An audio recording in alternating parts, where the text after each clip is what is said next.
Okay guys, so as you can see, I have installed a Trailtech Vapor and I still have my old head unit. So the reason you guys are riding with me right now is because this bike obviously sounds a lot different, obviously rides a lot different, and it is obviously like a brand new bike right now. So what we have going on now is we are Supermoto. Oh yeah, Supermoto. So I actually was able to get a Supermoto kit.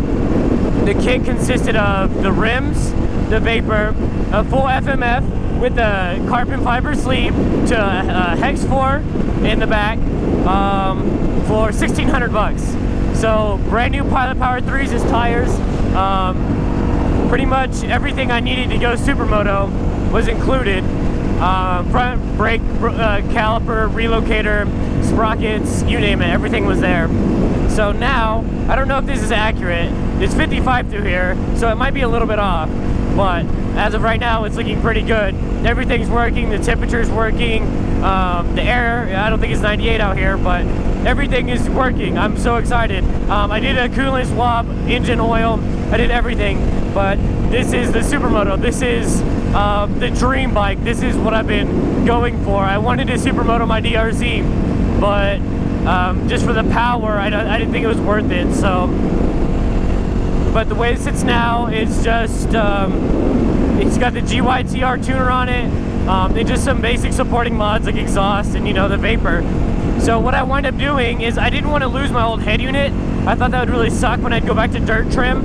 So I put the hub sleeve inside the headlight housing, kept that going, and then I just mounted this Vapor right there onto the fork guard, and then from there I was able to get the speedo reading that way. I'm not really good at wheelies, so it's not really a big thing for me. I need to get it tuned because every now and then you'll hear a backfire, like when I'm like downshifting and stuff, you hear pow, pow, pow, pow. That was also for the fact that it needs to be tuned for the altitude here. See that? Yeah, there you go. There's that backfire. And so this is the Supermoto. This is WR450 2012 Supermoto. I will finish my comparison video going in between dirt and Supermoto. I don't know what the top speed is because this is literally my first ride Supermoto. I checked everything out, went with an X-ring chain. I'm not a really good person to maintain. Like, I know how to do maintenance, but it's actually a lot harder for me because I'm like nitpicky as hell. So I actually got everything I needed, and it took me from 4 o'clock in the morning to 3 o'clock in the afternoon just to get the Supermoto and the Vapor mounted. That's not with the speedo sensor because I couldn't figure it out. So now that everything is mounted though, and it is working, it is like one of the best feelings in the world. It's just like all of that work, all that money has finally paid off, and I'm riding a Supermoto. I can take turns fast, which I don't know the right body position on this versus the R6, you know, chin over wrist type shit. But I don't know the body position. I just know that I have street tires on a dirt bike. It's actually really, really exciting to be able to ride this on the street. What's that noise? So it's just one of those things that it's finally paid off. I'm finally there. I had a couple hiccups here and there, but it's nothing too major. It was just my own mistakes doing dumb shit. So, but surprisingly enough, this this whole Supermoto thing is working out. So far, I've only gone like what, a mile? Distance 4 miles. So the bike's sitting at 160. I went with Yamaha coolant, so it's sitting nice and cool. I mean, it's hot out here, so it's cool. I got 2050 oils, what I went with, because I knew I was going to be running it a little hard. So I might need gas. I don't even know if I have gas in this thing.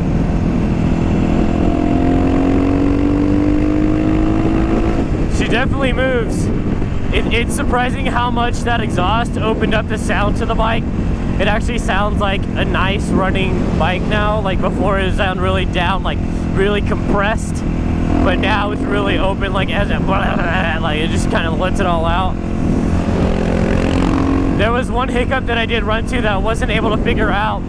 So the owner before me never messed with any of the wiring, but the one before him, the one who bought it originally in 2012, put the Tusk kit in for the, you know, the blinkers and the tail light and all that. And so he had wired the power somewhere into the headlight, so when the bike turned on, it gave power to the Tusk kit.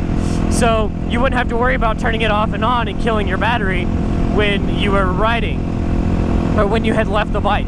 And so somewhere he had tapped into something, and I peeled back all the electrical tape. I checked every single wire in there, and I could not figure out what it was. Street tires!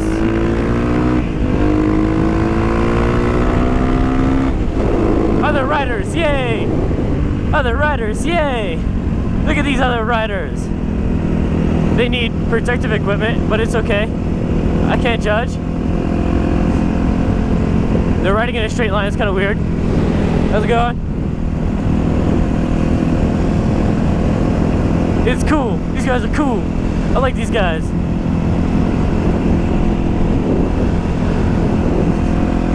So, I've never seen another WR450 Supermoto here in Albuquerque, which I'm sure there are. Like, there's almost 1 million people here, so I'm pretty sure there's somebody else who has a WR Supermoto.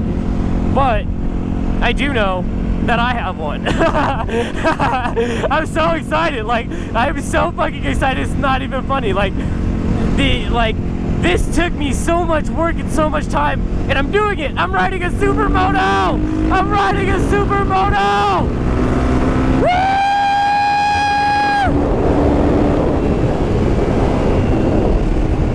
Gosh, man, it feels so good.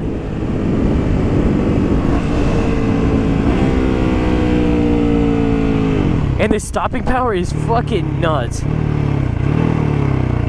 The stopping power is just like way past what I'm used to, like for a dirt bike at least. Normally I like hit the dirt bike and you can kind of, I never really could explain it before, but you could feel that the front would kind of like not completely catch.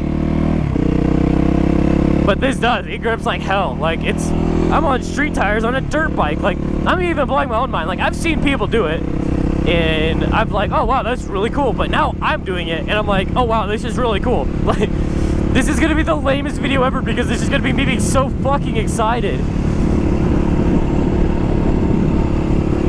Like it doesn't have the gyro of a fucking sport bike. Like it's really, really nimble, but it's not like a sport bike. Like it comes back really fast. Like just a counter steer. Like it's just weird. Like I know before on a bike, like I was always scared to ride the knobbies on the road because they're fucking knobbies. Like they're not meant to like get turns, and these are like.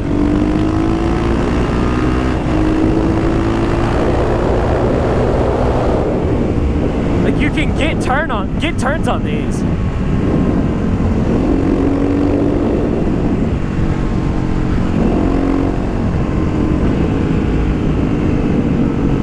Let's see how we can get it. I don't want to lay this bitch down on the first ride, so get it, baby. Get it, baby. I don't know, man. This thing is just so, it's just so like it felt like this with knobbies, but you didn't have the reliability of the side. So now I can kind of like sit it in, get it deep in there, like rub it in there.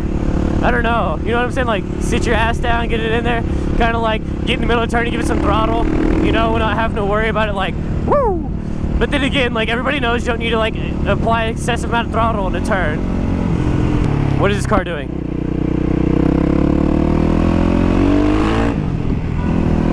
She honked at me because I was loud in her ear. I don't know, this thing is really fun though. I mean, it was fun before.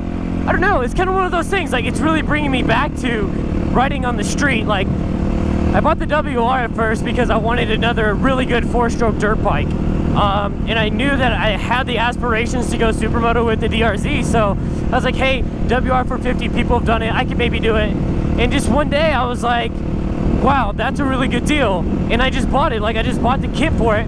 And it's just craziness because I was really starting to move away from riding on the street because the R6 is just so top endy, and that's all you have is top end, and there's no really like actual, you know what I'm saying? There's no actual like crazy things you can do on an R6. Like you can't go on the dirt and jump it. Like you can't jump it. Like you can't jump it like jumping. I want to jump. so I don't know, the R6 is really fun in a straight line. It's really fun on the track, but that's not me. I don't track. I need something that I can have fun while I daily. Like, the R6 was fun while I daily, I guess, but the only thing that makes R6 fun is speed. You have to go fast, and for me, fast is not fun.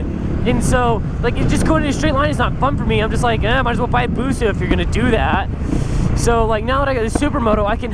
Why is it backfiring so much? Airbox is closed. I don't know. Anyway, and so this is something, actually, so it's like one of those things that the Supermoto is something that I can have fun with on the road and enjoy. And then when I get the little wild hair to go ride dirt, all it takes is some rim swaps and a master link. Like, I have the other rims, I have the other tires, they're perfectly fine. So that's all it takes. It's really fast and simple. And I don't know, I just feel like this is something that I could daily, every day, and enjoy. Like, I just did the oil and the coolant on it. Like, I'm not really worried about anything. Like, I don't know. I like the Supermoto. I do. I really like it. It's just a fact, like, maybe this is my initial opinion. So my initial opinion on the WR450 Supermoto is that it's fucking awesome. But I just feel like I can have more fun with this on the road than I can an R6 or a 919. And, like, the DRZ was fun on the road. Don't get me wrong. It's just a lack of power. Like, this is just like God power compared to the DRZ. Just like, it has so much more power than the DRZ. So I don't know, I really like it. Maybe I'll do another review on the WR Supermoto, but I really doubt it. I really like the way it sits now. I think it's really awesome. Oh, by the way, if you guys like the view of, like, my hands and the head and everything, let me know, because I'm using a, I think I might have to adjust it after this video. This video is going up no matter how the camera looks. But definitely when I bought this is a Pro Shot mount, so I have an HJC helmet on, but it's a dirt bike helmet, dirt bike helmet. And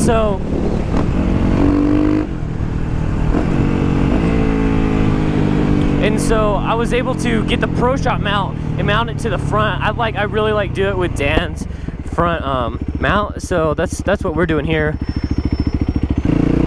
Yeah, sorry guys, I just zoned out. God, ADD. Anyway, so the front mount that I'm using is a Pro Shot mount. It's really nice from what I had seen from other videos. So I'll do a couple reviews on it. I'll probably ride with the dirt bike helmet on the R6, see what it looks like, and kind of just give you guys a gauge. As of right now, it's holding up really well. Like, it doesn't fall off.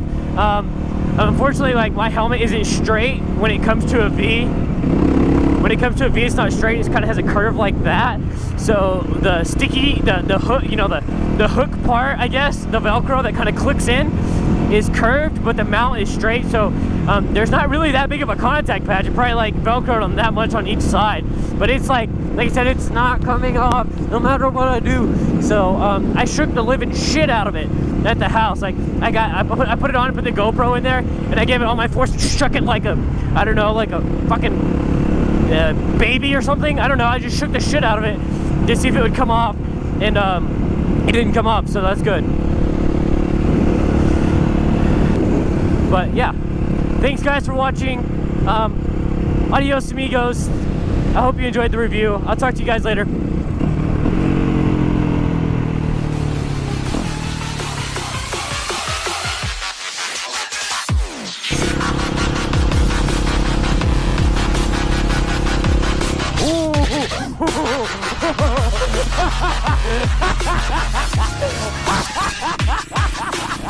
Holy shit! Holy shit! That was sketchy as fuck.